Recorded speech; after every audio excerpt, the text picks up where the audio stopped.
everybody. Yeah, really nice. Fox News alert now. Tragedy striking. 9 people are dead in a fire in southwestern Kentucky. 8 of them are children. A home went up in flames earlier today. 2 others are lifted to a hospital in Nashville. No word yet on their conditions, and so far, no word on what caused the fire. We'll stay on this breaking news throughout the hour. That is a tough way to start the morning. Also, the morning after in the southeast, cities in the south trying to get moving yet again after 3 inches of snow and a little bit of ice caused a lot of chaos. Hard hit Atlanta. A graveyard of cars yet again today as far as the eye can see. Crews facing the monumental task of removing thousands of vehicles clogging the highways as folks hike back to where they simply gave up and abandoned just about 36 hours ago. It continues yet again today. That's where we start. I'm Bill Hemmer, and welcome back here to America's Newsroom. Good morning, Bill Hemmer. Good morning, everybody. I'm Martha McCallum. These images out of Atlanta are just simply unbelievable. The kids are now heading home. They spent 2 nights, many of them, at their schools, sleeping on the floor. You've got thousands of drivers forced to spend the night in the frigid cold. Many of them were seeking shelter wherever they could, calling to find out where the nearest church was or CVS or supermarket aisle so they could literally sleep on the floor. It was really bad. They were sleeping on toilet paper and paper towels and box tops, and yeah, it was interesting. It was tough. It was a tough night, but we made it. I actually slept at Home Depot, and yeah, I'm just now getting home. You know if you're going to be able to get it out? Oh yeah, I park on the side. It should be able to get out. I'm hoping. I better. I ain't walk all the way down here for nothing. It was completely like nothing. I mean, everybody thinks, you know, it's going to snow, and we don't really think about it because we know people tend to exaggerate here in Georgia, but then, you know, we get caught by surprise, and it's horrible. Everybody tries to get home, and it's a disaster. Wow. Honey, I spent the night at the Home Depot. True story. The cover of today's Atlanta Journal-Constitution asking now, how did this happen? Atlanta's mayor, the Georgia governor, under fire, and Jonathan Seri is back live now in that city in Atlanta. Jonathan, how is it today? Hi, Bill. Well, today at 10 a.m., the DOT and other state agencies are going to start bringing motorists back to their abandoned vehicles. This is one of them. And as you pan over here, you can see I-75 in Marietta, where many vehicles were stranded right on the interstate. Those were cleared to the side of the road, but many of these vehicles on this exit ramp in Marietta, the owners will be coming back to them for the first time. Now, some people aren't waiting for the state. They're coming back. In the distance, you see a man on foot who's trying to return to his car and recover it. But many of these vehicles have been sitting here abandoned since Tuesday when the heavy snow began to fall. One motorist describes what it was like then. Listen. People were walking around on the road. They looked dazed and confused. They were freezing. They were limping. And it was Atlanta out on the interstate with no one moving. It was like a scene from The Walking Dead.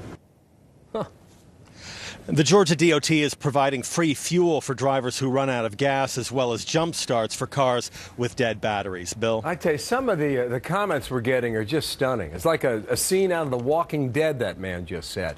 The leaders in Georgia, the leaders in Atlanta, what are they saying, Jonathan? Well, local and state leaders have said that the problem on Tuesday was that kids were in school, people were at work, and then when the snow began to fall, everyone hit the interstates like I-75 and the other interstates running through Atlanta at the same time, and that caused gridlock. But in retrospect, Atlanta Mayor Kasim Reed says by creating a plan for staggered dismissals, that might solve the problem. Listen to him. If we had it to do again, we would have said, schools, you go out, you go first. Private sector businesses, you go second. And government goes last. We can't control Mother Nature. Just as we could not make better predictions, neither could school superintendents.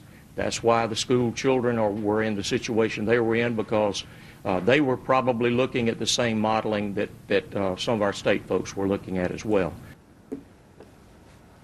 But some weather forecasters argue there was ample warning, and some residents are questioning whether state and local officials should have preemptively closed schools and dangerous thoroughfares. You know, it's a tough call for decision makers who are blamed when they take evasive action, and then Atlanta just gets a light dusting, but also blamed where they underreact, and then you experience a severe winter storm, or what by southern standards is a severe snowstorm. Bill, happens a very tough call. About every 3 or 4 years you get smacked down there. Jonathan, thank you. Terrific work there along the highway. Thanks, Martha.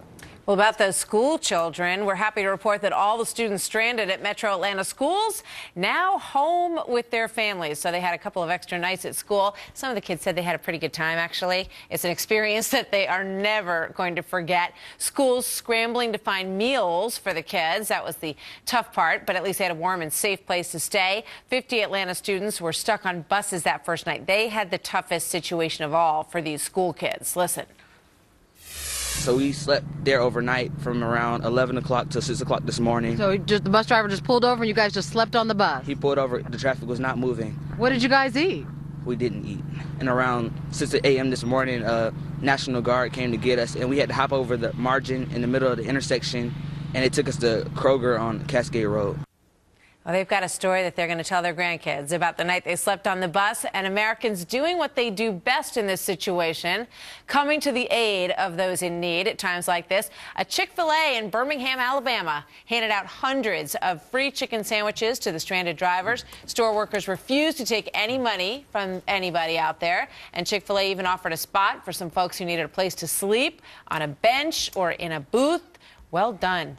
Smart move, Chick-fil-A, right? The blame game well underway already in Atlanta. As we see the paper today, Mayor Kasim Reed, the governor of Georgia, Nathan Deal, they're under fire. Question about whether or not they did not order drivers off the road soon enough or send the workers home sooner. Here's the governor responding to those allegations and questions. Do you think there were any errors made? Well, obviously, there were errors. I think the mayor used a very descriptive term. It's like somebody blew a whistle and everybody decided to leave at the same time. And that's exactly what happened.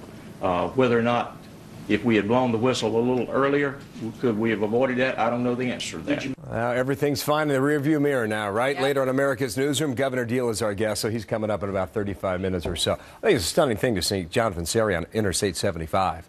See car after car just stranded there, waiting for the Department of Transportation to bring them back to their vehicles. You know, most of those people only had a few miles to go. You know, I heard people all night saying, well, I was only 4 miles from home, so which is a long walk. But in that situation, they decided to pitch their cars and do it. What I don't get is the black ice issue, which you've talked about, is always apparently an issue in Atlanta when this kind of weather happens. So when they know it's coming, which we heard weather reports about this for at least 2 days beforehand, why don't they send out the sanding trucks overnight? A lot of trucks just aren't there. I think Atlanta has like 7 or 9 at last count. We could send some down next time. Right on. We've got plenty of them. We're there for you next time. The governor's coming up in 30 minutes.